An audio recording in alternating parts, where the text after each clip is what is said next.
Welcome to AfriFreedom Channel. Julius Malema's speech at Mama Winnie Mandela's funeral was more than just a tribute, it was a battle cry.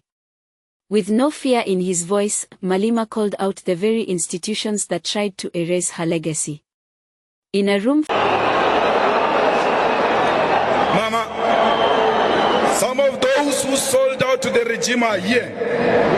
And what is funny, Mama, is that they are crying the loudest, more than all of us who cared for you. Mama,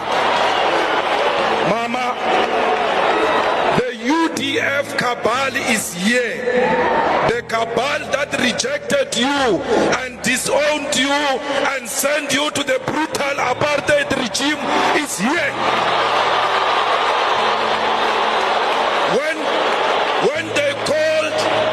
When they called the press conference during the dark days of apartheid, when they called the press conference when the regime was prepared to kill, and said in that press conference, you are not part of them, they are here today. Mama, why did the UDF call a press conference to disassociate themselves from you? Because you were never a member of UDF. You were a member of the ANC.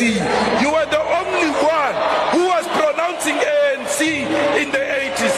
Why did the UDF see the need to disassociate themselves with a person who was not their member?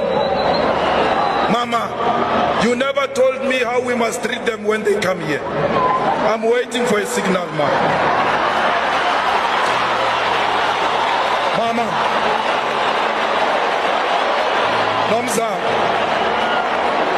Nomzamo, all those who resigned from the NEC of the Women's League because they said they cannot be led by a criminal, they are here.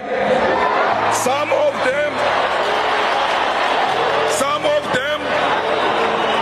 them are playing prominent roles in your funeral. In a funeral of a person they called a criminal. In a funeral of a person they were ready to humiliate in front of the whole world. They are here,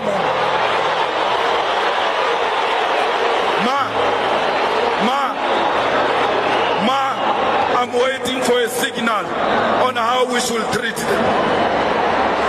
Mama, the same people who shot us by not allowing you to pay tribute to the late Peter Mukaba at his funeral, despite the fact that you molded his politics in the South African Youth Congress and the ANC Youth League, they are here.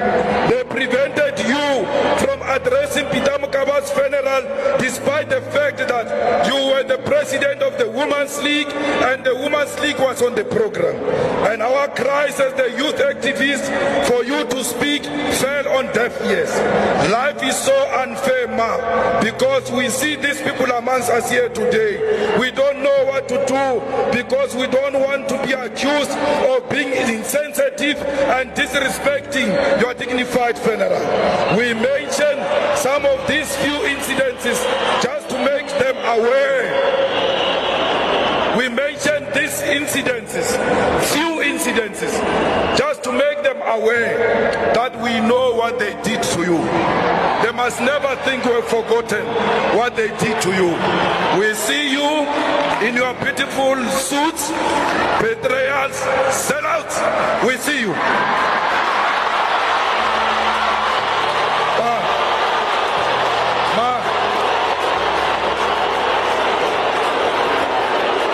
Mama,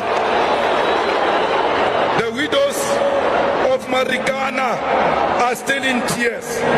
What must we tell them, We, together with you, promised them a quiet visit. They are still waiting. What do I tell them when the situation is like this? What about those who killed their husbands of Marikana widows for selfish profits? What do we do to them? Tell us, Give us a sign, or else we will have to come back because we don't have answers without you. Those who isolated you in Marikana, they are here. Mama, you said to us, we must come back to the ANC. We heard you. But which ANC do we go to? Of the same people who sold you out, of the same people who are ready to give you to the enemy. Mama, why did you leave us? Booyah, Ma, come back and leave after giving us a signal. Fellow fighters, let us mourn the death of our mother in a dignified manner. Let us display the highest form of discipline. Let us not be reactive. We don't need these people to tell us who Winnie Mandela is. Winnie Mandela is our mother. We know her. We don't need George Fivers to tell us about Winnie Mandela. We don't need Stratcom to tell us about Winnie Mandela. We will celebrate Winnie Mandela forever, for as long as we are still alive. If it's true that the ANC honors Winnie Mandela, name the Cape Town airport Winnie Mandela Airport. Filled with ANC elites and international eyes, he dared to speak what many feared to whisper, that Mama Winnie was betrayed not just by the apartheid regime, but by her own comrades. Malema stood where cowards would have remained silent. His voice became the echo of millions who feel betrayed by post-apartheid leadership. But why does it take a funeral to speak the truth? Why do African leaders often wait for the dead to confront the living? And in a nation still divided by inequality, who are today's fearless truth-tellers? Let us ask, are we honoring our revolutionaries with action, or just with applause? The story of Thomas Sankara and Blaise Compaoré is one of Africa's deepest wounds. Sankara, known as the African Che Guevara, envisioned a Burkina Faso free from colonial chains, debt dependency, and imperial control. Yet it was his own childhood friend, Compaoré, who delivered him to the bullets of betrayal, allegedly backed by foreign powers with vested interests in keeping Africa subdued. Look at him now, a traitor and a murderer. Blaise Compaoré, the man who betrayed his best friend, Thomas Sankara, for power and promises made to him by France. But just look at him today. He looks hollow, empty, as if the soul in him died long ago. This betrayal cuts deeper when you remember who Sankara was to him. They weren't just friends, they were brothers in every sense. They grew up together under the same roof.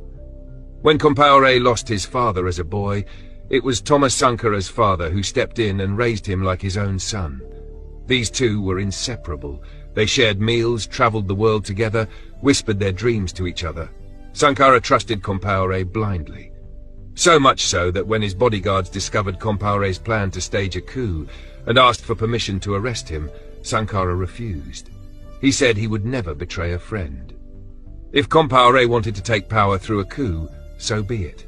Even when Ghana's Secret Service got wind of Compaoré's plan, not just to overthrow but to kill Sankara, and alerted President J.J. Rawlings, who in turn offered help to stop the coup, Sankara still declined. He stood by his friend, even to death. If he wants to kill me and take over, let him, Sankara said. And that's exactly what happened. On October 15, 1987, Blaise Compaoré, with the backing of France, staged a coup. Thomas Sankara was assassinated. France had everything to gain. They didn't want Sankara, a man who stood against neo-colonialism, who rejected Western control and called out imperialism with fearless clarity. They saw Compaoré as someone they could use, and they did. They promised him protection, wealth and power. Compaoré ruled Burkina Faso with an iron fist for 27 years. He looted billions. He handed over Burkina Faso's gold to France while his people suffered. Now he hides in Ivory Coast. He and his brother, who helped orchestrate Sankara's murder, are both wanted by the Burkinabe government. He's no longer Blaise Compaoré. He's taken on a new name. He's now an Ivorian citizen, trying to bury the past. But history remembers. And so do we. Compaoré ruled for decades, while Sankara's dreams were buried but never forgotten. This wasn't just the fall of a man, it was the assassination of a future Africa never got to see. So we must ask, how many more Sankaras must fall before Africa stops trading its soul for foreign approval? Why do our leaders sell out their brothers for the illusion of power handed to them by outsiders? And most importantly, what is the true cost of silence when betrayal becomes normalized? Reverend Joshua Maponga challenges a deep-rooted belief system. He doesn't deny faith, but he confronts the manipulation of religion in Africa. In his words, religion has often been used as a tool, not for liberation, but for subjugation.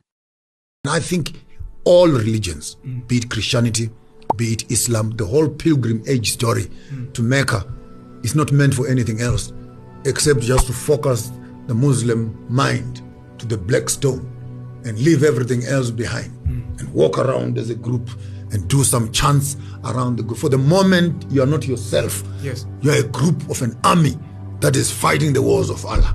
Allah Akbar. You know, we are all in one space. Christians, go to Rome, go to camp meetings, go to retreats, go to what? Trying to do the Buddhists, go to the mountains. Yes. But at the end of the day, the secret is they're trying to quieten the mind. But in the African space, our expression is different. It's the sound of the drum.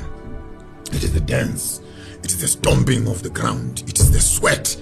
And imagine when you are stomping on the ground, the stresses that you are letting go of your system. It's not just an exercise, but literally the whole body is beginning to get a vibration around where I am and where I am coming from. And in some certain cases, in the moments of those dances, your kundalinis begin to arise from the lower part into the space of the spirit. And other people have been able to translate, transform, transport themselves into spiritual realms during some of those dances. And the drum must be loud enough so that it blocks away all other patterns of thinking. There's no way you can think when the drum is playing. No, boom, boom, boom, boom. And the singer patient, you're trying to think, where's my rent, where's my what? And your mind is telling you, not now, not now. And the minds of the community are channeled into a certain common space where in there, when you come back later, you're tired and you can rest and sleep and find that spiritual comfort. A weapon designed to pacify the mind while resources are extracted and cultures dismantled. He reminds us that the same colonizers who brought the Bible came with guns, and that salvation was preached at the cost of sovereignty. So we must ask, is our spirituality truly ours, or is it still under colonial management? Are we worshipping out of revelation or indoctrination? And what would happen if Africans reconnected with the spiritual truths buried before the missionaries arrived?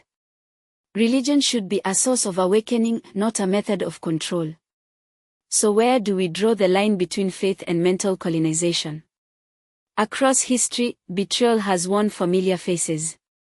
From the halls of struggle to the pulpits of power, Africa's destiny has been shaped not just by the hand of the oppressor, but by the silence of its own.